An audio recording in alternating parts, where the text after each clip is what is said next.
ಚುನಾವಣೆಗೆ ಮೊದಲ ಪಟ್ಟಿ ರಿಲೀಸ್ ಕಾಂಗ್ರೆಸ್ನಿಂದ ಕೆಲವೇ ಕ್ಷಣಗಳಲ್ಲಿ ಕೆಪಿಸಿಸಿಯಿಂದ ಶಿಫಾರಸುಗೊಂಡಿರುವಂತಹ ಸಿಂಗಲ್ ನೇಮ್ ಇರುವಂತಹ ಪಟ್ಟಿ ಬಿಡುಗಡೆ.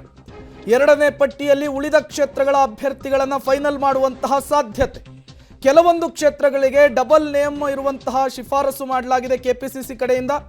ಮೊದಲ ಪಟ್ಟಿಯಲ್ಲಿ ಸಿಂಗಲ್ ನೇಮ್ ಇರುವಂತಹ ಪಟ್ಟಿಯಷ್ಟೇ ಬಿಡುಗಡೆ ಆಗ್ತಾ ಇದೆ.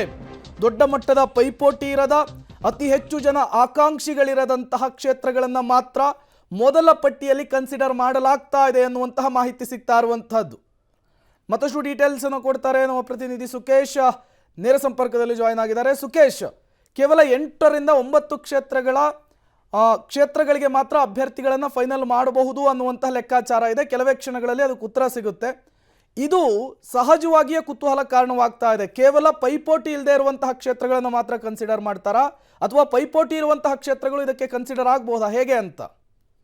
ಖಂಡಿತ ಪ್ರೇಮ್, ಈಗ 9 ಹೇಳಿದ್ರು ಕೂಡ 10ನೇದಾಗಿ ನೀವು ಕಲಬುರಗಿಯನ್ನು ತೆಗೆದುಕೊಳ್ಳೋದಾದ್ರೆ ಅಲ್ಲೂ ಕೂಡ ಫೈಟ್ ಇಲ್ಲ. ಅದು ಸಿಂಗಲ್ ನೇಮ್. ಅದು ರಾಧಾಕೃಷ್ಣ ಅವರ ಹೆಸರನ್ನ ಬಹುತೇಕ ಖಚಿತಪಡಿಸಿಕೊಂಡಿದ್ದಾರೆ, ಮಲ್ಲಿಕಾರ್ಜುನ ಖರ್ಗೆ ಅವರ ಅಳಿಯ. ಆದ್ರೆ ನಿನ್ನೆಯ ಸಿಇಸಿ ಸಭೆಯಲ್ಲಿ ಎಲ್ಲೋ ಒಂದ್ ಕಡೆ ಬೇರೆ ವಿಚಾರಗಳು ಕೂಡ ಚರ್ಚೆಗೆ ಬಂತು ಅನ್ನುವಂಥ ಕಾರಣಕ್ಕಾಗಿ ಅದರ ಒಂದು ರೀತಿಯಲ್ಲಿ ಹೋಲ್ಡ್ ಮಾಡಿ ಇಟ್ಕೊಳ್ಬಹುದಾದಂಥ ಸಾಧ್ಯತೆ ಇದೆ ಅನ್ನೋ ಕಾರಣಕ್ಕೆ ಅದು 10ನೇ ಹೆಸರು ಕೂಡ ಬರ್ಲಿಕ್ಕಿಲ್ಲ ಅನ್ನುವಂಥದ್ದು. ಇನ್ನು ಡಬಲ್ ನೇಮ್ಗಳಲ್ಲಿ ಚಿಕ್ಕಬಳ್ಳಾಪುರಕ್ಕೆ ಹೋದ್ರೆ ಇರುವಂತಹ 2 ಅಭ್ಯರ್ಥಿಗಳು, ಅದು ವೀರಪ್ಪ ಮೊಯ್ಲಿ ಅವರ ರಕ್ಷಾರಾಮಯ್ಯನ ಅನ್ನುವಂಥದ್ದು. ಅವರಲ್ಲಿ ಒಂದು ಹೆಸರನ್ನ ಫೈನಲ್ ಮಾಡುವಂಥದ್ದು ಹೈಕಮಾಂಡ್ಗೆ ಬಿಟ್ಟಿರುವಂಥದ್ದು. ಹೈಕಮಾಂಡ್ ಮನಸ್ಸು ಮಾಡಿದ್ರೆ ಆ ಪಟ್ಟಿಯು ಕೂಡ ಬಿಡುಗಡೆ ಮಾಡಬಹುದು. ಉಡುಪಿ ಚಿಕ್ಕಮಗಳೂರಿಗೆ ಬರೋದಾದ್ರೆ ಜಯಪ್ರಕಾಶ್ ಹೆಗಡೆ, ಡಾಕ್ಟರ್ ಅಂಶುಮಂತ್ 2 ಹೆಸರು ಇರುವಂಥದ್ದು. ಜಯಪ್ರಕಾಶ್ ಹೆಗಡೆ ಅವರಿಗೆ ಬಹುತೇಕ ಖಚಿತ ಟಿಕೆಟ್ ಅನ್ನಲಾಗ್ತಿದೆ. ಆದರೂ ಕೂಡ ಅವ್ರು ಇನ್ನೂ ಅಧಿಕೃತವಾಗಿ ಕಾಂಗ್ರೆಸ್ ಸೇರದೇ ಇರೋದ್ರಿಂದ ಎಲ್ಲ ಒಂದ್ ಕಡೆ ಅದನ್ನ ಹಾಗೆ ಹೋಲ್ಡಲ್ಲಿ ಇಟ್ಕೊಳ್ಳುವಂತ ಪ್ರಯತ್ನವನ್ನ ಮಾಡಿರ್ಬೋದು. ಇನ್ನು ಚಾಮರಾಜನಗರಕ್ಕೆ ಹೋದ್ರೆ ಅಲ್ಲಿ ಮಹದೇವಪ್ಪ ಅವರ ಹೆಸರಿದೆ, ಬಿಟ್ಟರೆ ಅವರ ಪುತ್ರನ ಹೆಸರಿದೆ. ಇಬ್ಬರಲ್ಲಿ ಒಬ್ರು ಅನ್ನುವಂಥದ್ದು ಖಂಡಿತ. ಅವರು ಸಚಿವರಾಗಿ ಸ್ಪರ್ಧೆಗೆ ಹಿಂದೇಟನ್ನು ಹಾಕ್ತಾ ಇರೋದ್ರಿಂದ ಸ್ವಲ್ಪ ಅದು ಇರಲಿ ಹಾಗೆ ಹೀಗೆ 2 ಹೆಸರು ಇರುವಂತ ಕಡೆಗಳಲ್ಲಿ ಇದೇ ಕಾರಣಕ್ಕಾಗಿ ನಿಲ್ಲಿಸ್ಕೊಂಡಿರೋದೇ ಹೊರತು ಬಹುತೇಕ ಅದನ್ನು ಕ್ಲಿಯರ್ ಮಾಡಿದ್ರೆ ಕಾಂಗ್ರೆಸ್ ಕನಿಷ್ಠ 15 ಅಭ್ಯರ್ಥಿಗಳ ಹೆಸರನ್ನ ಅಧಿಕೃತವಾಗಿ ರಾಜ್ಯದ ಮಟ್ಟಿಗಂತೂ ಘೋಷಣೆ ಮಾಡಬಹುದಿತ್ತು. ಅವಕಾಶ ಎಐಸಿಸಿಯ ಮುಂದೆಯೂ ಕೂಡ ಇತ್ತು. ಆದ್ರೂ ಕೂಡ ಹೈಕಮಾಂಡ್ ಅಳೆದು ತೂಗಿ ಹೋಲ್ಡ್ ಮಾಡ್ಕೊಳ್ಳಿಕ್ಕೆ ಮುಂದಾದಂತ ಕಾರಣಕ್ಕಾಗಿ ಕೇವಲ 9 ಹೆಸರನ್ನ ಬಿಡುಗಡೆ ಮಾಡುವಂತ ಸಾಧ್ಯತೆ ಇದೆ ಅನ್ನುವಂತ ಮಾತು ಕೂಡ ಕೇಳಿ ಬರ್ತಾ ಇದೆ.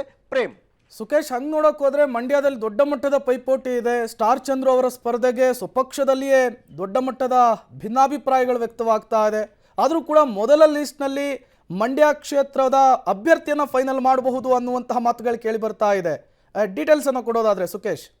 ಪ್ರೇಮ್, ಒಂದು ಸ್ಪಷ್ಟ, ಯಾವುದೇ ಕ್ಷೇತ್ರ ಆಗಿರ್ಬೋದು ಅಥವಾ ಯಾವುದೇ ಲೋಕಸಭೆ ಚುನಾವಣೆ, ವಿಧಾನಸಭೆ ಚುನಾವಣೆ ಆಗಿರ್ಬೋದು, ಒಂದು ಚುನಾವಣೆಯಲ್ಲಿ ಪರ ವಿರುದ್ಧ ವಾದಗಳು ಇದ್ದೇ ಇರ್ತವೆ. ಒಂದು ಕ್ಷೇತ್ರದ ಅಭ್ಯರ್ಥಿಯಾಗಿ ಸ್ಪರ್ಧೆ ಮಾಡಿದಾಗ ನಾನು ಟಿಕೆಟ್ ಆಕಾಂಕ್ಷಿಯಾಗಿದ್ದೆ, ಇದು ಸರಿಯಲ್ಲ ಅನ್ನುವಂಥದ್ದು.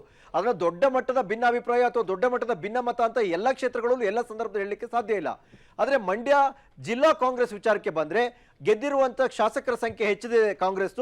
ಎಲ್ಲಾ ಶಾಸಕರು ಕೂಡ ಈಗಿನ ಅಭ್ಯರ್ಥಿಗೆ ಬೆಂಬಲವನ್ನು ಕೊಟ್ಟಿದ್ದಾರೆ. ಅವರಾದ್ರೆ ಬೆಟರ್ ನಮಗೆ ಅನ್ನುವಂಥದ್ದು. ಇನ್ನೊಬ್ರು ಯಾರು ಆಕಾಂಕ್ಷಿ ಇದ್ದಂಥವ್ರು ವಿರೋಧ ಮಾಡಿದ್ರು ಅಂದ ಕೂಡಲೇ ಅದು ದೊಡ್ಡ ಮಟ್ಟಿಗಿನ ವಿರೋಧ ಅಂತ ಹೇಳಲಿಕ್ಕೆ ಸಾಧ್ಯ ಇಲ್ಲ. ಹಾಗಾಗಿ ಅದನ್ನು ಕೂಡ ಕನ್ಸಿಡರ್ ಮಾಡ್ತಾರೆ. ಇದು ಡ್ಯಾಮೇಜ್ ಆಗುತ್ತಾ, ಅದು ಇದಕ್ಕೆ ಬೇರೆ ಏನಾದ್ರು ಪ್ಯಾಚಪ್ ಮಾಡಬೇಕಾ, ಅಗತ್ಯ ಇದೆಯಾ ಇಲ್ವಾ, ಇವೆಲ್ಲವನ್ನೂ ಕೂಡ ಯೋಚನೆ ಮಾಡಿರ್ತಾರೆ. ಯೋಚನೆ ಮಾಡಿದಂಥ ಸಂದರ್ಭದಲ್ಲಿ ಸಹಜವಾಗಿ ಘೋಷಣೆ ಮಾಡಬಹುದಾದಂಥ ಈ ಅಭ್ಯರ್ಥಿಯನ್ನ ಘೋಷಣೆ ಮಾಡಿದ್ರೆ ಪಕ್ಷಕ್ಕೆ ನಂತ ಹೊಡೆತ ಅಥವಾ ಭಿನ್ನಾಭಿಪ್ರಾಯ, ಭಿನ್ನಮತ ಈ ರೀತಿಯ ಸಮಸ್ಯೆಗಳಿಲ್ಲ ಅನ್ನುವಂಥದ್ದು ಕೂಡ ಯೋಚನೆ ಮಾಡಿ ಆ ರೀತಿಯ ನಿರ್ಧಾರಗಳನ್ನ ಕೈಗೊಂಡಿರ್ತಾರೆ. ಪ್ರೇಮ್, ಸುಕೇಶ್, ಒಟ್ಟಾರೆಯಾಗಿ ರಿಸ್ಕ್ ಇಲ್ಲದೆ ಇರುವಂತಹ ಕ್ಷೇತ್ರಗಳಿಗೆ ಅಭ್ಯರ್ಥಿಗಳನ್ನು ಫೈನಲ್ ಮಾಡುವ ಮೂಲಕ ಗೆಲುವಿನ ಹಾದಿಯನ್ನು ಸುಗಮ ಮಾಡ್ಕೊಳ್ತಾ ಇದೆಯಾ ಕಾಂಗ್ರೆಸ್ ಅಂತೇಳಿ? ಖಂಡಿತ ಹೌದು. ಯಾಕಂದ್ರೆ ಗೆಲುವೇ ಈ ಬಾರಿ ಆದ್ಯತೆ ಇರುವಂತದ್ದು. ಹಾಗಾಗಿ ಕನಿಷ್ಠ 15 ಹೆಸರನ್ನ ಬಿಡ್ತೀವಿ ಮೊದಲ ಲಿಸ್ಟಲ್ಲಿ ಎನ್ನುವಂತ ಮಾತನ್ನು ಕೂಡ ಕಾಂಗ್ರೆಸ್ ನಾಯಕರು ಮಾತಾಡ್ಕೊಂಡಿದ್ರು. ಈಗಲೂ ಕೂಡ ಖರ್ಗೆ ಅವರ ಅಂಗಳದಲ್ಲಿರುವಂತಹ ಚೆಂಡು ಕನಿಷ್ಠ 15 ಹೆಸರನ್ನ ಕಾಂಗ್ರೆಸ್ ಬಿಡ್ಲಿಕ್ಕೆ ಸಿದ್ಧತೆಯನ್ನು ಮಾಡಿಕೊಂಡಿರುವಂತ ಪಟ್ಟಿ ಯಾರ ಬಳಿ ಇದೆ. ಬೇರೆ ಬೇರೆ ಕಾರಣಗಳಿಂದಾಗಿ ಬಹುಶಃ ಅದನ್ನ ಹೋಲ್ಡ್ ಮಾಡ್ಕೊಂಡಿರಬಹುದು ಅನ್ನುವಂಥದ್ದು. ಹಾಗಾಗಿ ಸಿಂಗಲ್ ನೇಮ್ಗಳ 9 ಹೆಸರುಗಳನ್ನ ಬಿಡುಗಡೆ ಮಾಡುವಂಥದ್ದು. ಖರ್ಗೆ ಅವರು ಮನ್ಸು ಮಾಡಿದ್ರೆ 10 ಹೆಸರು ಬಿಡುಗಡೆ ಮಾಡಬಹುದು, ಅಂದ್ರೆ ಇನ್ನೂ ಒಂದು ಅಡಿಷನಲ್ ಸೇರಿಸಬಹುದಿತ್ತು. ಅಥವಾ 2 ಹೆಸರುಗಳಿರುವಂತಹ 5 ಕ್ಷೇತ್ರಗಳಲ್ಲಿ ಸ್ಪಷ್ಟವಾದ ಕ್ಲಾರಿಟಿ ಇದೆ, ಇಂಥವ್ರಿಗೆ ಕೊಡಬೇಕು ಅನ್ನುವಂಥದ್ದು.